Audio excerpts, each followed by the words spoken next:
Կրասնոյարսկում 9 տարեկան երեխային մասնատել են։ Բագդանը այդ օրը մի քանի տուն էր այցելում իր բարեկամների եւ վերջին կետը պետք է ներ տատիկի տուն, որը իր կորելու վայրից մոտ 1 կիլոմետր հեռու էր։ Տատիկի տուն այցելելուց առաջ նա գնում է խանութ, գնում է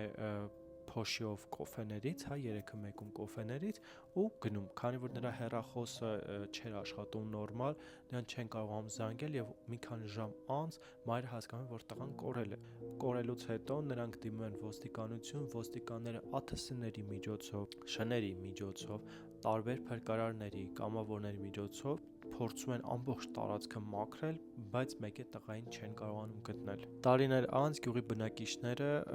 զգում են զզվելի հոտ, մտածում են դա աղբից է, բայց երբ որ աղբատար մեքենան դատարկում է աղբը եւ գնում, հոտը մեկ է շարունակվում է գալ։ Նրանք դիմում են ոստիկանություն, ոստիկանությունը գալիս է այդ տունը, որտեղից վատ հոտ է գալիս, սկսում զննել։ Տունը զննելուց հետո գտնում են տղայի դին։ Դին մասնատված էր 25 մասերի։ Բագդանի հորաքույրը կամ մորաքույրը ճոճան փորձում էր պահել երեխայի մարմինը այնպես, որպեսզի հոտ չգար ու ոչ մեկ չիմանար, որ նա է սպանել տղային։ Ալեսյան ուներ 3 երեխա եւ երբ որ Բագդանը գալիս է այդ օրը իրենց տուն, տարիներ առաջ, նայեք հեսա։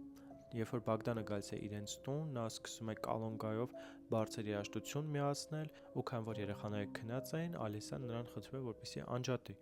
Բայց Բագդանը չի անում, նրանք սկսում են վիճել, կինը հաշվի չառնելով իր ուժերը խեղդում է տղային ու տղան մահանում է։ Մահանալուց հետո տղային տանում է լոգարան, որտեղ նրան մասնատում է։ Մասնատելուց հետո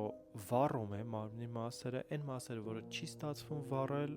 նա դնում է ամանի մեջ ու այդ ամանի մեջ լսում տարբեր քիմիկատներ, որպեսզի հոտ վատ չգա ու իր տան բակում այդ ամեն ինչը թաքցնում։ Կնոջը երբ որ ձերբակալում են, նա դե ընդունում է, պատմում է այս ամեն ինչը, ուշադրություն դատում են 13 տարվա ազատազրկման, մենակ նրա համար, որ կինը ընդունել է մեղքը ու նրա համար, որ կինը դարել է ոչ դիտավորյալ։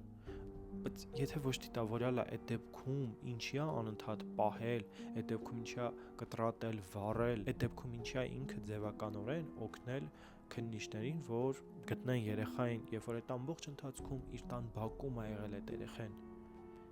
Ես դա չեմ հասկանում, պետությունը ինչի է այդպես որոշում կայացրել,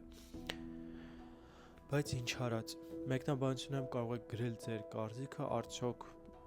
նորմալ էր 13 տարի ազատազրկումը, արդյոք կինը ուներ որևէ հոգեբանական խնդիր, թե ոչ, ու արդյոք այս ամեն ինչը ինչքանով է նորմալ։